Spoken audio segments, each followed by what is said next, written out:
సైనికాధికారులు పుస్తకాలు రాసినప్పుడు ప్రభుత్వ అనుమతి తీసుకోవాలి. అలాంటి అనుమతి ఏమీ ఇవ్వలేదని ప్రభుత్వము అదే సందర్భంలో ఇచ్చేశారు, ప్రింట్ అయిపోయింది అంటూ రాహుల్ గాంధీ, పెంగ్విన్ వాళ్ళైతే ఏమీ ప్రచురించలేదన్నటువంటి ప్రెస్ నోటు అవునంటూ నరవనే చెప్పడం, వీటన్నిటి మధ్య అసలు పెద్ద కుట్ర బయటకు వచ్చింది. విదేశీ కుట్ర ఇందులో ఉంది, అందులో పార్టే రాహుల్ గాంధీ అన్న విషయం తేలింది. భారత సైన్యం మాజీ అధిపతి జనరల్ ఎంఎం నరవణే రచించిన 4 స్టార్స్ ఆఫ్ డెస్టినీ పుస్తకం గురించి మరికొన్ని విషయాలు వెలుగులోకి వచ్చాయి.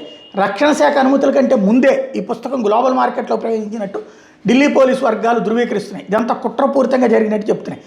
ప్రచురణకు ముందు లీకైన ఈ 4 స్టార్స్ ఆఫ్ డెస్టినీ పుస్తకం అమెరికా, కెనడా, ఆస్ట్రేలియా, జర్మనీ దేశాల్లోని ఆన్లైన్ ప్లాట్ఫామ్లో విక్రయానికి ఉన్నట్టు పోలీసులు గుర్తించారు. ఈ లీకైన కాపీకి international standard book number ISBN ఉండటం చూసి దర్యాప్తు బృందం అవాక్కైంది. 13 అంకెలు ఈ నెంబర్ను సాధారణంగా అన్ని అనుమతులు పొంది పబ్లిష్ విక్రయాలకు పంపించే పుస్తకాలకు కేటాయిస్తారు.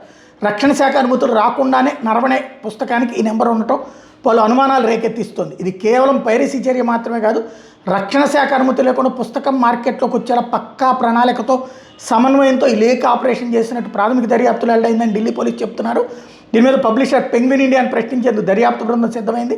అదే సమయంలో విదేశీ మార్కెట్లకు ఈ బుక్ను పంపించడానికి సంబంధించి డిజిటల్ ఆర్థిక లావాదేవీలు ట్రాక్ చేస్తున్నట్టు పోలీసులు చెప్పారు. అయితే తాజా పరిణామాల మీద రక్షణ మంత్రిత్వ శాఖ మాత్రం ఇంకా స్పందించలేదు. చైనా దళాలతో భారత్ బలగాల ఘర్షణకు సంబంధించిన వివాదాస్పద విషయాలు నరవణే రాసిన ఈ పుస్తకానికి రక్షణ మంత్రిత్వ శాఖ నుంచి ప్రచురణ అనుమతి లభించలేదు. దీన్ని రాహుల్ గాంధీ ప్రస్తావించినటువంటి అంశంతో ఇప్పుడు కొత్త చర్చకి తావిస్తోంది.